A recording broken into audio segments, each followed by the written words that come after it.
काय म्हणतात तुकोबा या अभंगाच्या प्रथम चरणामध्ये? अधिकार तैसा कर उपदेश साहेब त्यासी तेची द्यावे. म्हणजे ज्याचा जसा अधिकार आहे त्याला तसाच उपदेश करायचा. म्हणजे एखाद्याचा अधिकार नसतानाही आपण त्याला ती गोष्ट दिली तर त्याला ती नीटनेटकी पार पाडता येत नाही. त्यामुळे ज्याला जसा अधिकार असतो त्याला तसाच उपदेश करायचा, त्याला तसेच अधिकार द्यायचे. साहेब त्यासी तेची द्यावे म्हणजे ज्याला जसं वजन सहन होतं तेवढंच वजन त्याच्यावरती द्यायचं. म्हणजे उदाहरण घ्यायचं झालं तर आपल्या शाळेमध्ये सुद्धा आपले शिक्षक काही विद्यार्थ्यांना पुढे घेतात, त्यांना अनेक गोष्टी त्यांना प्रत्येक गोष्टीमध्ये हायलाइट करतात, पुढे घेतात. अनेक विद्यार्थ्यांना राग येतो, जलस फील होतो, परंतु त्यांच्यामध्ये तेवढ्या क्वालिटी आहेत. मग ते आपण पाहत का नाही? मग आपण ते पाहायचं आपल्यामध्ये कोणत्या क्वालिटी कमी आहेत मग त्या भरून काढण्याचा प्रयत्न आपण करायचा. माझ्या कीर्तन सेवेला सुरुवात होण्याच्या अगोदरच तुम्हाला सांगते, जेव्हा भजन चालू असेल प्रत्येकाने हाताने टाळी आणि मुखाने नाम घ्यायचं. कुणीच टाळी वाजवणार नाही असं होणार नाही, प्रत्येकाने टाळी वाजवायची. तर ज्याचा जसा अधिकार आहे त्याला त्या गोष्टी भेटत असतात. अन्न धन प्रतिष्ठा येतो प्रारब्ध आधीने. आपलं जसं प्रारब्ध आहे तशा प्रकारची आपल्याला प्रतिष्ठा भेटत असते, तसं आपल्याला अन्न भेटत असतं, तसं आपल्याला पैसा भेटत असतो. त्यामुळे कधी पैशाच्या मागं पडायचं नाही. जे आपल्या नशिबात दिलेले ते आपल्याला भेटणारच आहे. आपल्या हातातलं घेऊन जातील पण इथलं घेऊन जाणार का? नाही. त्यामुळे प्रत्येक वेळेस आपण प्रयत्न काय करायचा की आपण निरपेक्ष वागल, आपण अनपेक्ष पद्धतीने प्रत्येकाची सेवा करत. कोणत्याही प्रकारचं मनामध्ये वाईट इच्छा ठेवायची नाही, वाईट भाव ठेवायचा नाही, तर आपल्याला देव प्रत्येक गोष्ट देत असतो. म्हणजे भगवंत म्हणतात अनपेक्ष शुचिर दक्ष उदासीन गतव्यता सर्वारंभ परित्यागी योमत भक्त समे प्रिय. म्हणजे जो भक्त अनपेक्ष आहे, निस्वार्थीपणे माझी सेवा करतो किंवा इतरांची सेवा करतो, तो भक्त मला सर्वार्थाने प्रिय असतो. जर आपल्याला भगवंताचं प्रिय व्हायचं असेल, देव म्हणत नाही की कंटिन्यू येऊन माझ्या मंदिरामध्ये माझं नामस्मरण करा, पण जेव्हा केव्हा आपल्याला वेळ असेल कायम हृदयामध्ये देवाचं नामस्मरण करत राहायचं. आपलं काम चालू असताना पण हृदयामध्ये देवाचं नामस्मरण करत राहायचं. आपल्याला अधिकार म्हणजे काय बघा, द्रोणाचार्य म्हणजे पांडवांचे कौरवांचे गुरु, त्यांचा मुलगा अश्वत्थामा. त्या अश्वत्थामाला द्रोणाचार्यांनी ब्रह्मास्त्र शिकवलं होतं, पण कसं सोडायचं हे शिकवलं, पण माघारी कसं घ्यायचंय त्यांना शिकवलं नव्हतं. जेव्हा भीमाचं आणि दुर्योधनाचं युद्ध झालं, गदायुद्धामध्ये भीमाने दुर्योधनाची मांडी फोडली त्याला तसंच तडफड सोडलं होतं. तिथं गेला अश्वत्थामा, त्याला झाला क्रोध अनावर. तो पांडवांच्या शिबिरामध्ये गेला, त्यांनी त्याची पाचही पांडवांची मुलांचा चिरच्छेद केला, त्यांचं मुडकं धडाच्या वेगळं केलं 5 मुलांचं आणि दुर्योधनापाशी गेला. दुर्योधन किती वाईट होता तरी सुद्धा तो म्हणला की तुला त्याला मारायचंच होतं ना त्या मुलांना, तू त्याला निद्रस्त अवस्थेत मारायला नको होतो, तू त्याला रणमध्ये घेऊन त्यांच्याशी लढाई करून मारायला पाहिजे होतं. तरी सुद्धा अश्वत्थामाला क्रोधानावर झालेला असतो. तो म्हणतो आता फक्त पांडवांचा एकच अंश, तो पण त्या उत्तरेच्या गर्भामध्ये, म्हणजे उत्तरेच्या गर्भामध्ये, आणि तो जातो आणि ब्रह्मास्त्र उत्तरेच्या गर्भावरती सोडतो. पण भगवान श्रीकृष्ण मग काय करायचं, अर्जुनाला पण ब्रह्मास्त्र सोडायला लावतात. पण तिथं नारद मुनी येतात आणि म्हणतात की भगवंताला म्हणतात की तुम्हाला तरी कळायला हवं होतं, तुम्ही अर्जुनाला ब्रह्मास्त्र सोडायला नव्हतं सांगायला पाहिजे. मग ते अर्जुनाला ब्रह्मास्त्र माघारी घ्यायला लावतात. मग अर्जुनाने ब्रह्मास्त्र माघारी घेतल्यानंतर पण त्या अश्वत्थामाला ब्रह्मास्त्र माघारीच घेता येत नसतं. म्हणजे त्याचा अधिकार होता का ब्रह्मास्त्र सोडायचा? अधिकार नसताना पण त्यांनी ब्रह्मास्त्र सोडलं. त्यामुळे आपल्याला जी गोष्ट पूर्णतः येत असते त्याच गोष्टीमध्ये आपण उतरायचं. आपल्याला जर एखादी गोष्ट अर्धवट येते आणि तरी सुद्धा त्या गोष्टीमध्ये उतरायचं चालत नाही. ज्याचा जसा अधिकार असतो तसंच त्याला आपण तसंच आपण त्याला द्यायचं असतं. मग एकदा असंच अश्वत्थामाला तर काही येतच नव्हतं, अश्वत्थामाने ब्रह्मास्त्र मागं घेतलंच नाही. मग ते ब्रह्मास्त्र अजून सुद्धा आहे. तर आपला जसा अधिकार असतो, आपण प्रत्येक शिक्षक सुद्धा आपल्याला बोलत असतात, परंतु कधी पण आपण त्यांचा राग येऊन द्यायचा नाही, कारण आपल्याला जे सांगतात ते सगळं आपल्या चांगल्यासाठीच सांगत असतात. ज्याला जसा अधिकार आहे तशाच गोष्टी त्याला द्यायच्या असतात, ज्याला जसं ओझं झेपतं तसंच ओझं त्याला द्यायचं असतं. आपल्याला जर एखादं गाढव आहे, गाढवाला जेवढं ओझं झेपतं तेवढंच ते घेऊन जाणार आहे. त्याच्यावरती जर आपण जास्त ओझं टाकलं तर तो खाली बसतो. त्यामुळे आपल्याला जेवढं ओझं झेपतं तेवढंच आपण आपल्यावरती घ्यायचं. आपल्या परीक्षेच्या वेळेस आपल्याला जेवढा अभ्यासच करायचं फक्त, कारण आपल्याला तेवढं झेपण्यासारखे, आपण दुसरं पुढच्या कोणत्याही गोष्टी करायला जायचं नाही. हेच अभंगाच्या प्रथम चरणामध्ये तुकोबा सांगतो. अधिकार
घालिता ते कोण कार्यसिद्धी. म्हणजे तुकोबा या अभंगाच्या दुसऱ्या चरणामध्ये सांगतात, मुंगीवरी भारगजाचे पालन घालिता ते कोण कार्यसिद्धी.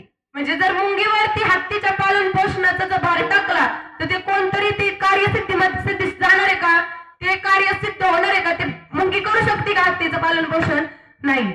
म्हणजेच आपल्याला जसं जमतं तेवढंच आपल्यावरती आपण ओझं घ्यायचं. आपल्याला अभ्यास जितकं जमतो तेवढंच आपण घ्यायचं. आपल्याला जर एखादी गोष्ट जमत नाही ना त्या गोष्टीमध्ये उतरायचंच नाही, किंवा मग एखादी गोष्टीत आपण पूर्णपणे प्रयत्न करायचा, ते गोष्टी आपल्याला जमती का नाही हे पाहायचं आणि मग त्या गोष्टीमध्ये उतरायचं. म्हणजे श्रीकृष्णांची बहीण सुभद्रा, जेव्हा सुभद्रेच्या गर्भामध्ये अभिमन्यू होते तेव्हा ते सुभद्रेला श्रीकृष्ण सांगत होते की चक्रव्यूहामध्ये कसं शिरायचं.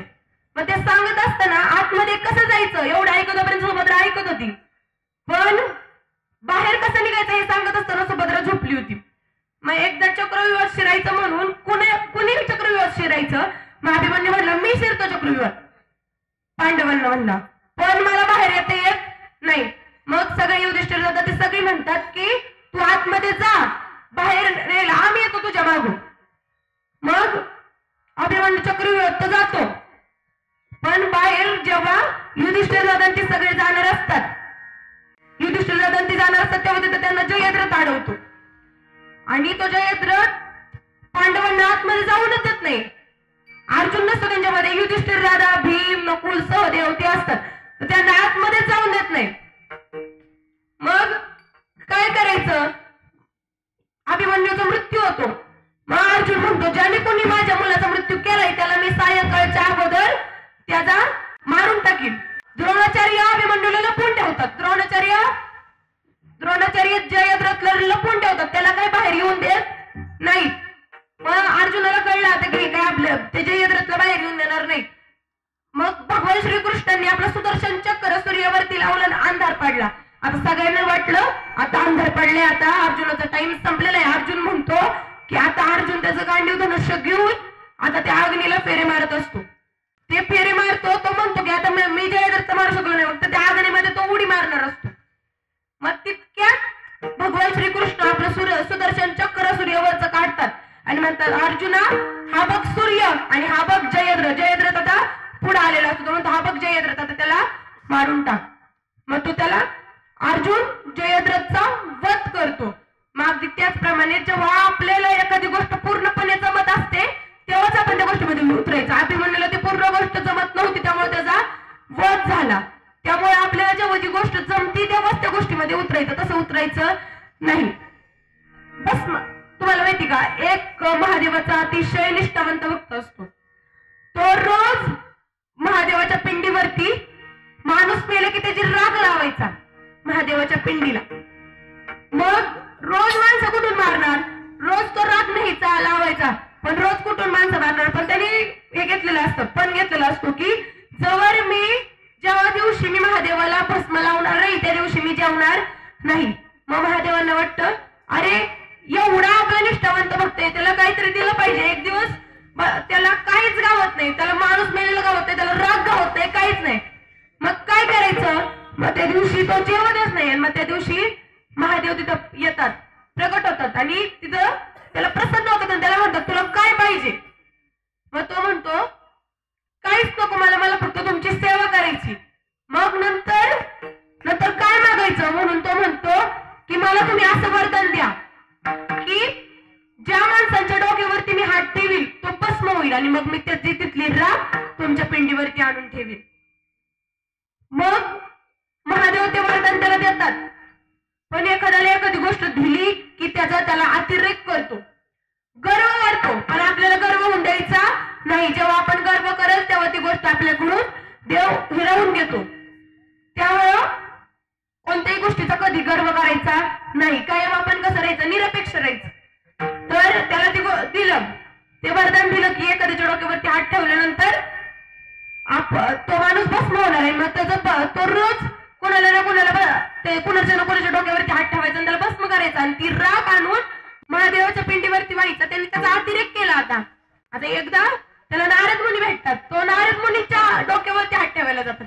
ते म्हणतात मला मारून तुला काय होणार आहे? नारद मुनी म्हणतात तू महादेवांना मार, म्हणजे ज्याने तुला ते दिलंय, ते वरदान दिलंय त्यालाच तू मार, म्हणजे त्याची सुंदर पत्नी तरी तुला भेटल. मग तो भस्मासूर जातो, प्रयत्न करतो महादेवांना मारायचा, पण त्याला ते जमत नाही. कारण आणि तिथं विष्णू भगवंत येतात. तो शेवटी ते मग तिथं मोहिनी रूप घेऊन विष्णू भगवंत येतात आणि ते मोहिनी रूपामध्ये ते पार्वतीपेक्षा ती सुंदर दिसत असतात.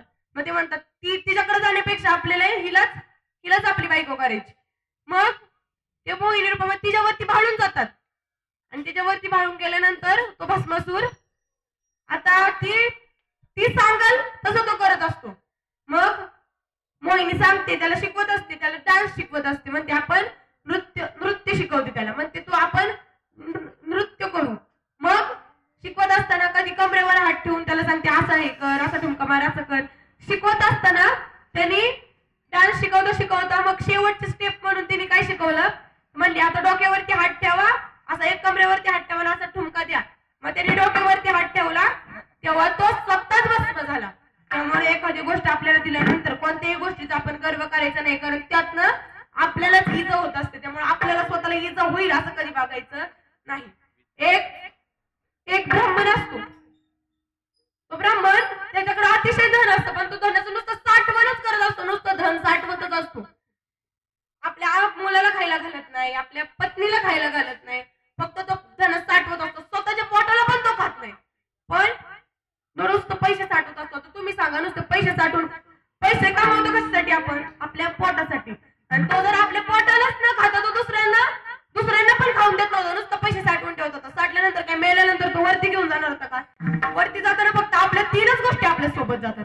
पहिला म्हणजे आपला स्वभाव, दुसरं म्हणजे आपण केलेले चांगले किंवा वाईट कर्म, आणि तिसरं म्हणजे लोकांनी दिलेले आपल्याला चांगले किंवा वाईट आशीर्वाद.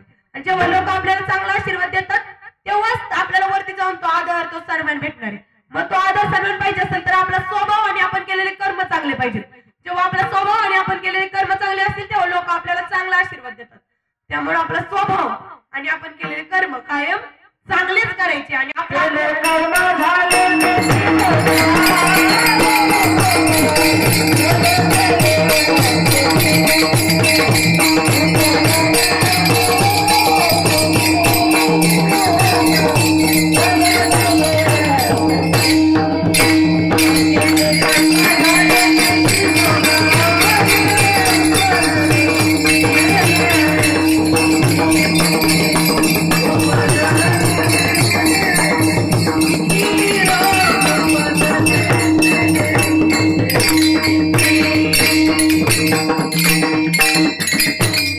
वेळेवरती दिलंय प्रमाण, त्याच्यासाठी एक जोरदार टाळ्या. तर आपण जसं कर्म करतो तसंच ते आपल्याला भोगावे लागतं.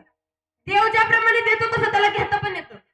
त्या ब्राह्मणाला त्यांनी देवाने एवढं दिलं होतं, पण तो स्वतःच्या पोटाला खात नव्हता, त्याच्या पाहुण्या रावळ्यांना काही करत नव्हता, त्याच्या पत्नीला खायला देत नव्हता, त्याच्या मुलाला खायला देत नव्हता. पण जेव्हा आपण असं वागतो तेव्हा आपलीच लोक आपल्या मरणावरती टपलेली असतात. त्यामुळे आपण कायम चांगलं कर्म करायचं. आपण पैसा कमावलाय कशासाठी? आपल्या पोटासाठी, आपल्या मुलांसाठी. मग त्यांना दिलं नाही, नुसतं साठवून ठेवलं, त्याला काय अर्थ आहे का? नाही. त्यामुळं कधी लोभ करायचा नाही. मग अगदी त्याचप्रमाणे आपल्याला वरती जेवढं वजन असतं, आपल्याला जेवढं जमतं तेच आपण करायचं. तेच अभंगाचं द्वितीय चरण.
विठोबा रखुमाई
घालिता ते कोण कार्य सिद्धी विठ्ठल विठ्ठल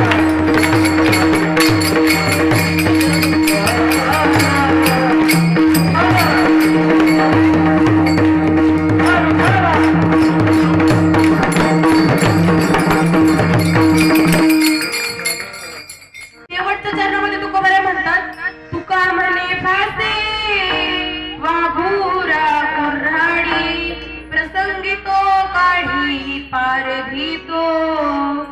म्हणजे आपल्याकडे शस्त्र असतात, आपल्याकडे सगळं असतं, पण कधी काढायचं हे आपल्याला समजलं पाहिजे.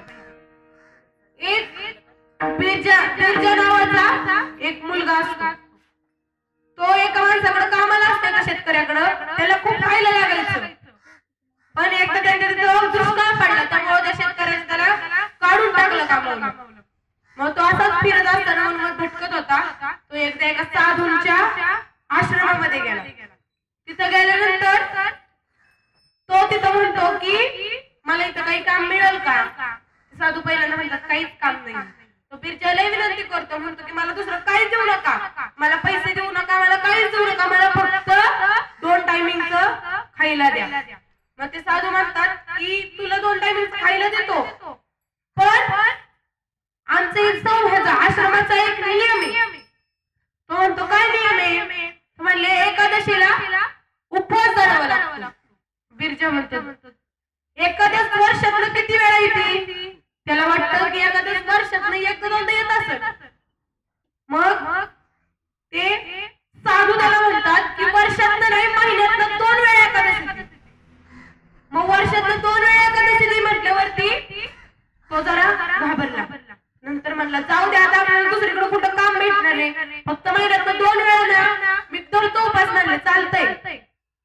मग त्याच्याकडे साधूंनी काम दिलं होतं गाया वाळायचं. त्याला खायला लागायचं, पण बिचारा प्रामाणिक होता.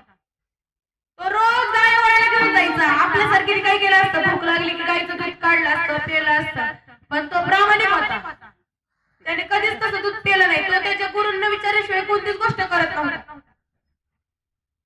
आपण पण आपल्या गुरूंना विचारल्याशिवाय कोणती गोष्ट करायची नाही. म्हणजे कोणती गोष्ट म्हणजे काय? आपल्याला खेळ, आता शाळेतले गुरु म्हणले आम्ही आध्यात्मिक गुरु आमचे स्वप्नील गुरुजी, पण आपले शाळेतले शिक्षक ते आपले गुरुच आहेत. मग त्यांना विचारल्याशिवाय आपण जागचं उठलं पण नाही पाहिजे, बेंचवरचं उठलं नाही पाहिजे, आपण खेळायला नाही गेलं पाहिजे, आपल्या शिक्षकांना विचारल्याशिवाय आपण कोणतीच गोष्ट नाही केली पाहिजे. मग ते आपले गुरु आहेत. गुरुंचा आदर पूजे बी नाही तर कोण सांगेल? गुरुशिवाय आपलं हित आपल्याला कोण सांगतं का? नाही. त्यामुळे आपल्या गुरूंच्या वरती कायम निष्ठा ठेवायची. गुरु आपल्याला जे आपले शिक्षक सांगतात ते आपल्या चांगल्यासाठीच सांगणार आहे, त्याचा विचार करायचा आणि मग त्याप्रमाणे आपण वागायचं. गुरु परमात्मा परेषु, गुरु परमात्मा परेषु, ऐसा दाता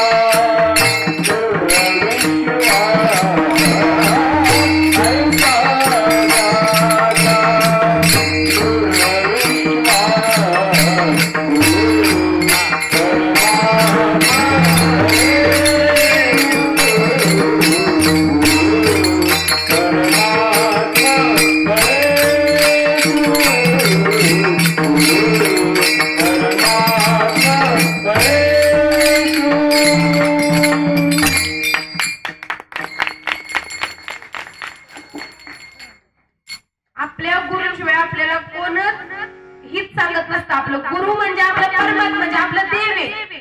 तर गुजेविने हित कोण सांगेल? पण आपण जेव्हा आपण गुरूंचा अनादर करतो तेव्हा त्यांना किती वाईट वाटतं, किंवा त्यांच्यापेक्षा एक गुरुतत्व असतं. म्हणजे जेव्हा आपण गुरूंवरती पूर्णपणे निष्ठा ठेवतो, मग एखाद्या गुरूंनी आपल्यावरती कृपा जरी केली नाही तरी ते गुरुतत्व आपल्यावरती कृपा करत असतात. म्हणजे द्रोणाचार्य फक्त पांडवांना आणि कौरवांना शिकवायचे. म्हणजे त्यांना आज्ञा होती की फक्त राजांच्याच मुलांना त्यांनी शिकवायचं. एक एकलव्य नावाचा एक साधा मुलगा होता, तो त्यांच्यापाशी गेला आणि म्हणला की मला तुम्ही धनुर्विद्या शिकवा.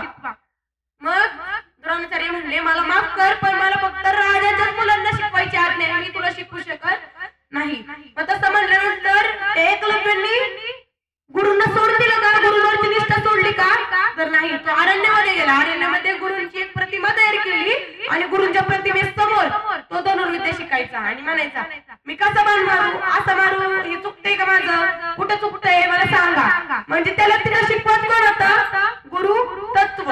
मग एकदा द्रोणाचार्य, पांडव, कौरव ते सगळे वनामध्ये गेलेले असतात. तिथं त्यांचं पुत्र काय मालकाच्या पुढंच असतं. मग ते पुत्र पुढे जाऊन त्या एकलव्यापाशी जातात. तिथं ते भुंकत असताना एकलव्याला वाटतं की आता आपण काय करायचं. मग ते एकलव्य 7 बाण मारतो, परंतु कुत्र्याचं तोंड बंद होतं, पण कुत्र्याला कोणत्याही प्रकारची इजा होत नाही. मग ते कुत्र माघारी जातं, द्रोणाचार्यांपाशी जातं. ते दाखवतं की माझ्या इथे बाण मारलेत. मग ते द्रोणाचार्य म्हणतात कोण एवढं श्रेष्ठ धनुर्धर आहे की ज्याने 7 बाण मारलेत परंतु कुत्र्याला कोणत्या प्रकारची इजा झाली नाही. मग ते कुत्र एकलव्यापाशी द्रोणाचार्यांना घेऊन जातं. द्रोणाचार्य त्याला म्हणतात की तुझे गुरु कोण आहेत? तो माझे गुरु तुम्हीच आहेत. मग द्रोणाचार्य म्हणतात मी तर तुला शिकवलंच नाही, मग तुला शिकवलं कोणी? तर ते म्हणले की एकलव्य म्हणला की मी तुमच्या प्रतिमेकडे पाहून शिकलो. मग त्याचप्रमाणे आपण जेव्हा आपल्या गुरूंवरती निष्ठा ठेवतो तेव्हा आपल्या गुरूंनी जरी आपल्याला शिकवलं नाही तरी ते ज्ञान आपल्याला आपोआप आत्मसात होत असतं. त्यामुळे गुरुचरणी कायम निस्सीम भाव ठेवायचा. म्हणजे गुरुचरणी ठेवावा निस्सीम भाव. त्याचा मनोरथ पूर्वी देव, म्हणजे त्याची प्रत्येक इच्छा देव पुरवत असतो. आपण जेव्हा गुरूंच्या चरणावरती निस्सीम भाव ठेवतो तेव्हा तर तो बिरजा जेव्हा रानामध्ये जायचा गुरु चारून वगैरे आणायचा, पण त्याचा असं नित्यनेम चालू असताना आता एकदा आली एकादश. त्याच्या तिथल्या गुरुबंधूंनी त्याला सांगितलं की आता उद्या एकादश आहे, आजच पोटभर खा. तो पोटभर खातो आणि दुसऱ्या दिवशी परत नाश्त्याच्या तिथं जातो. मग त्याला परत समजतं की आज एकादश आहे. बिचारा निराश होऊन जातो गुरु घेऊन. मग गुरु घेऊन गेल्यानंतर त्याला खूप भूक लागलेली असते. तो बिचारा अतिशय प्रयत्न करतो की आता काय खायचं, पण तो काहीच खात नाही. कारण आपल्या गुरूंनी सांगितले, आपली गुरु आज्ञा आहे, त्यामुळे तो ती पाळतो. तो काहीच खात नाही. मग तो घरी जातो, म्हणजे त्यांच्या आश्रमामध्ये जातो. आश्रमामध्ये गेल्यानंतर गपचूप गुरूंकडे जातो. काय करायचं परत माघारी येतो. झोपल्यानंतर आपला बिचारा कुशी पलटत झोपत असतो सारखा, पण त्याला झोपच येत नाही. प्रयत्न करत असतो पण झोप येत नाही. मग तो आता काय करायचं मग गेलो गुरूंकडे. गुरूंना म्हणलं मला खूपच भूक लागली, मला आता काय माझी भूक सहन होई ना, मला तुम्ही काहीतरी खायला द्या. मग त्याचे गुरु त्याला 2 बटाटे देतात. तो बटाटे घेतो आणि त्याच्या झोपायच्या ठिकाणी तिथे येतो. तिथं तो जातो, बटाटे शिजवतो. आणि पण त्याच्या गुरूंनी त्याला एक सांगितलेलं असतं की बटाटे खायच्या अगोदर तू देवाला निवद दाखव आणि मग तुझे बटाटे खा. मग तो बटाटे शिजवतो, बटाट्यांची साल काढतो, तेव्हा पुढे निवद दाखवायला जातो. त्याला वाटतं साल काढतो, म्हणतो देवाच्या दाढत बिडत गुतलं तर काय करायचं, म्हणतो साल बिल काढतो. मग देवाला निवद दाखवतो आणि देवाला निवद दाखवतो. ते फुटकन फोटो असतो, त्या फोटोला तिथे निवद दाखवतो. मग तो खा ना देवा, पटकन खा बाबा, माझ्या गुरूंनी सांगितले, मला खाता यायचं नाही, तू खा पटकन. त्याचा बिचाराची ती भोळा भाव बघून देव प्रसन्न झाला. रामप्रभू आले, तिथं बटाट्याचं वाई चाकलं थोडस आणि ते चाकल्यानंतर त्यांना ते इतकं आवडलं की त्यांनी अख्खाच बटाटा घेतला आणि खाल्ला. आता त्या बिरजाला आता असं वाटतं, देवा मला वाटलं तू वाईच खाशील, तू अख्खाच बटाटा खाल्ला, आता एका बटाट्याने माझं काही भागणार आहे का. पण बिचारा एक बटाटा खातो तसाच झोप, त्याचं काही पोट भरलेलं नसतं. आता असंच 15 दिवस परत त्याचा नित्यपाठ चालतो ना. रोज तो गायीने घेऊन जातो, माघारी येतो. पण आता परत दुसरी एकादश आली. दुसऱ्या एकादशीला परत तो गुरूंकडे जातो आणि गुरूंना म्हणतो आता मला तुम्ही 3 बटाटे द्या. गुरु म्हणतात अरे गेल्या वेळेस तर 2 दिले होता, आता 3 का द्यायचे. तो म्हणतो 3 द्या. तर मी निवड दाखवतो देवाला, तो तेव्हाच एक खातो माझा बटाटा, मला एकच राहतो, म्हणून तुम्ही मला 3 बटाटे द्या. गुरु म्हणतात जाऊ दे, आपल्या पोटासाठी खोटं बोलते. मग त्याला अजून एक बटाटे वाढवून देतो. 3 बटाटे देतात. 3 बटाटे दिल्यानंतर परत तो शिजवतो, त्याची चाल काढतो आणि देवाला निवद दाखवतो. तेव्हा पटकन या आणि खा. देवा य मग त्याची भोळी भक्ती पाहून परत रामप्रभू येतात. पण आता येताना एकटे येतात का नाही, सोबत त्यांच्या पत्नीला घेऊन येतात, म्हणजे सीतामातांना घेऊन येतात. आणि सीतामातांना आणल्यानंतर दोघं एक बटाटा खातात. आता परत बिरजाला राहिला एकच बटाटा. तो बिरजा म्हणतो आता हे कोण आणलं सोबत, कुणाला आणलं सोबत. रामप्रभू म्हणतात ही माझी पत्नी. जाऊ द्या, आता परत बिचारायला एकच बटाटा खायला भेटतो. आता परत 15 दिवस त्याचा तो नित्यपाठ झाल्यानंतर परत आता येते तिसरी एकादशीला तो परत गुरु चारून घरी येतो. त्याला भूक लागते, मग तो गुरूंपाशी जातो. गुरूंपाशी गेल्यानंतर आता म्हणतो आता मला तुम्ही 4 बटाटे द्या. गुरु म्हणतात का रे 4, आता गेल्या वेळेस तर 3 बटाटे दिले होते, आता 4 बटाटे का. तो म्हणतो आता तो देव एकटा येत नाही, त्याच्या बायकोला मी घेऊन येतो. मग गुरु म्हणतात जाऊ दे मोर दे, पोटासाठी खोटं बोलतोय. देऊन टाकतात 4 बटाटे देऊन टाकल्यानंतर आता परत बिरजाचा तो बटाटे शिजवतो, सोलतो, देवाला निवद दाखवतो. आता निवद दाखवल्यानंतर आता तो म्हणतो देवा य पटकन खा तू आणि तुझी बायको खा आणि जा माघारी, मला 2 बटाटे खायला भेटू दे. तो देवाला बोलवतो, पण देव आता एक नाही, सीतामाता पण नाही, अजून एक म्हणजे हनुमंत नाही त्यांच्यासोबत येतात. आणि तो बिरजा म्हणतो आता हे कोण आणलं सोबत. म्हणतो हे माझं सगळ्यात निस्सीम भक्त आहे, त्याच्याशिवाय मी कुठं जात नाही, त्यामुळे त्याला माझ्यासोबत आणलंय. आता हनुमंतरायानंतर बिरजाचाच बटाटा देवाला गोड लागलेला असतो. मग देव आता तीन बटाटा घेतात. परत बिरजाला बिचारायला एकच बटाटा राहील. पुढच्या एकादशीला मग तो म्हणतो गुरुंना आता मला 5 बटाटे द्या. आता तो देव एकटा येत नाही, दोघं येत नाही, तर तिघं येतात. मला एकच बटाटा राहतो. गुरु म्हणतात माणसाने खोटं तरी किती बोलावा, एकदा बोललं सहन केलं, दोनदा बोललं सहन केलं, आता तिसऱ्यांदा आता नाही. मग आता गुरु म्हणतात त्याला देतात 5 बटाटे घे म्हणतात. आणि त्याच्या माग ते गुरु आणि त्याच्यासोबतचे त्याचे ते गुरुबंधू सगळे जातात आणि गपचूप बाहेर न पाहत असतात की नेमका बिरजा करतो तरी काय. आता ते त्याचे जे सोबत असतात मुलं ती गुरूंच्या मनामध्ये बरोबर असतात, म्हणतात बघा बिरजाच खातो नाही, 5 बटाटा बिरजा एकटाच खातो. माहिती असं चाड्या लावायची सवय अनेक जणांना असते. मग ती म्हणत असते की बिरजाच खातोय. मग गुरु म्हणतात थांब जरा मला बघू दे पुढं काय चाललंय. मग बिरजा 5 बटाटे उकडतो, सोलत असतो, सोलतो, परत देवापाशी जातो. देवाला म्हणतो देवा य आणि बटाटे खा, देवा य आणि बटाटे खा. त्याला माहित नसतं का आपले गुरु मागून आपल्याला बघतात. आता देव एकटा येत नाही, हनुमंतराय, सीतामाता आणि लक्ष्मण बाई यांना घेऊन येतात आणि 4 बटाटे खातात. आता ते गुरु ते बघतात. गुरु म्हणतात मी एवढे दिवस देवाची निश्चित भक्ती करतोय तरी देव मला पावन नाही झाला, पावला नाही आणि ह्या बिरजाला पावला. मग ते गुरु त्या बिरजाचे गुरु शिष्याचे पाय धरतात. म्हणजे तो म्हणतात की माफ कर मला, मी तुझ्यावरती संशय घेतला, पण खरंच तुझ्यामुळे आम्हाला पण देवाचं दर्शन झालं. म्हणजे देव भावाचा भुकेला असतो, देवाला फक्त भोळा भाव पाहिजे असतो आणि तो आपल्यामध्ये आला पाहिजे.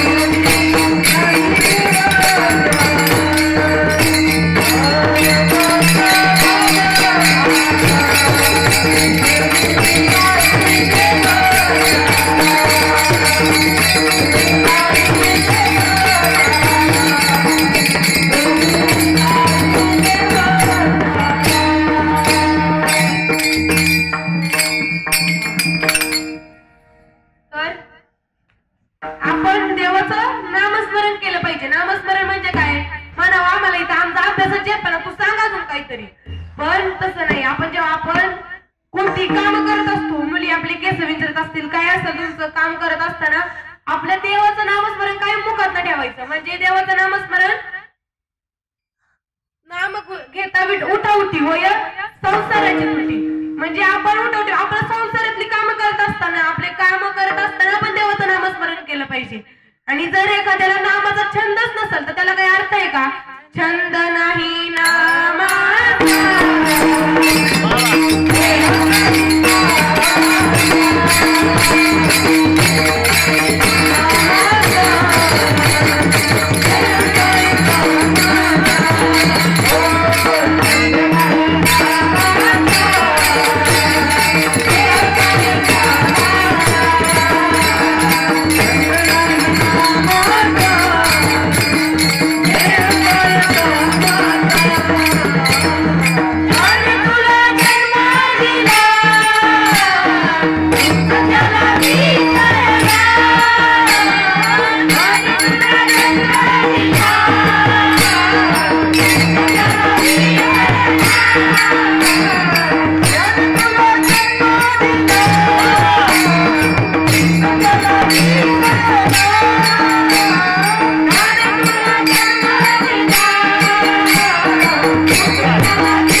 छंद नामाचा नाही, आता लागलाय छंद कशाचा? मोबाईलचा. मोबाईल पाहावा आपण किती, जेवढा आपल्याला गरजेचं आहे, जेवढा आपल्याला लागतो तेवढाच बघायचा. आपण आता त्याचा अतिरेक करायला लागलो आणि त्याचा अतिरेक करतोय ना आपण आपल्या आई वडिलांना विसरत चाललोय. आपली आई आपली वडील आपल्यासाठी किती कष्ट करतात, आपण हे सोडून आता आपण मोबाईल बघत चाललोय. पण आपले आई वडील आपल्याला काही गोष्टी सांगतात पण ते आपल्याला कळत नाही, ते आपल्याला समजत नाही. ते आपल्याला सांगतात की त्याची संगत धरू नको, तू त्याच्याशी बोलू नको, पण आपण ऐकत नाही. आपल्याला वाटतं की आपले आई वडील का आपल्याला असं सांगतात, ती माझी तर चांगली मैत्रीण आहे. पण त्यांना माहित असतं संगत करोगे सज्जन की तो मिलेगी ज्ञान की बात और संगत करोगे गधी की तो मिलेगी दो दो लाख. माहित असतं.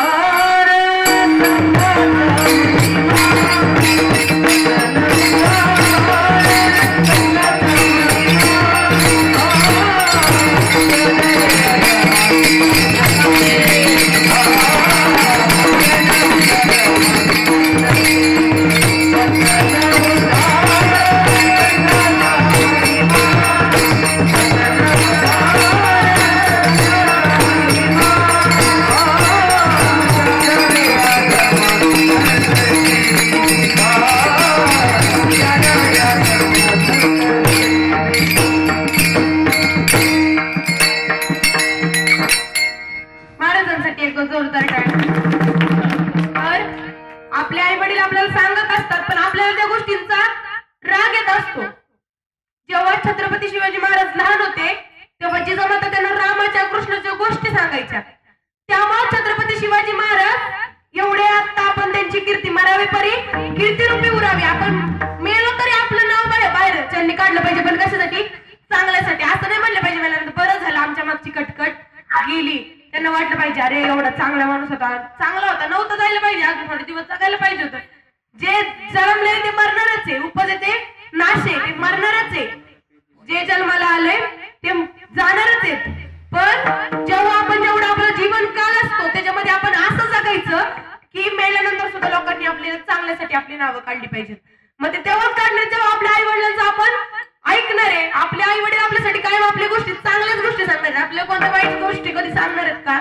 नाही. त्यामुळे आपले आई वडील आपल्याला जे सांगतात ते कायम ऐकायचं. आपले आई वडील म्हणजे आपले पहिले गुरु असतात. म्हणजे इथं पण आला विषय गुरूंवरती कायम पूर्णपणे निस्सीम भाव निष्ठा ठेवायची असते आणि आपल्याला गुरु शिकवत असतात कायम की नेमकं वागायचं कसं, कुठल्या क्षणी कुठलं वाक्य वापरायचं, कुठल्या क्षणी आपण कसं वागायचं हे शिकवत असते. या अभंगाचं अंतिम चरण. Oh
संपलोय, ज्यांच्यामुळे आपण इथं कीर्तन रूपी सेवा करू शकलो.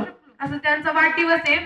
डॉक्टर विश्वजितराव पतंगराव कदम त्यांच्या वाढदिवसानिमित्त आपण सर्वजण इथं जमलोय. मगाशी मी त्यांचा माझा काही परिचय नाहीये, परंतु मगाशी मी आल्यानंतर सर ज्या प्रकारे त्यांची स्तुती करत होते त्यावरूनच समजते की ते किती मोठी व्यक्तिमत्व आहे. किती मोठं व्यक्तिमत्व आहे ते आपण त्यांच्या लोक आपण नसताना जेव्हा आपलं कौतुक करतात ना त्याच्यावरनं समजतं की ती व्यक्ती किती मोठी असेल, त्या व्यक्तीचं कार्य किती चांगलं असेल. म्हणजे मला त्यांच्याबद्दल जास्त परिचय नसताना पण मी त्यांच्याबद्दल कौतुक करते. म्हणजे खरंच ते खूपच मोठं व्यक्तिमत्व आहे. म्हणजे अतिशय चांगलं कार्य असणारे या व्यक्तिमत्वाच्या बड्डे निमित्त, वाढदिवसानिमित्त, अभिष्ट चिंतन सोहळ्यानिमित्त मला इथं कीर्तन रूपी सेवा करण्याचं संधी मिळाली. ते मी माझं स्वतःचं भाग्य समजते की मला त्यांच्या वाढदिवसानिमित्त मला कीर्तन रूपी सेवा करण्याचं भाग्य मिळाले. अशा प्रकारे आपली 3 चरण सोडवून झालेली आहेत. माझ्या झालेली सेवा मी त्या विश्वजितरावांच्या वाढदिवसानिमित्त त्यांच्यासाठी समर्पित करते, त्यांच्या चरणी समर्पित करते, माझ्या गुरूंच्या चरणी समर्पित करते आणि सेवेला पूर्ण विराम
माऊली ज्ञानेश्वर महाराज की जय, जगद्गुरु तुकाराम महाराज की जय.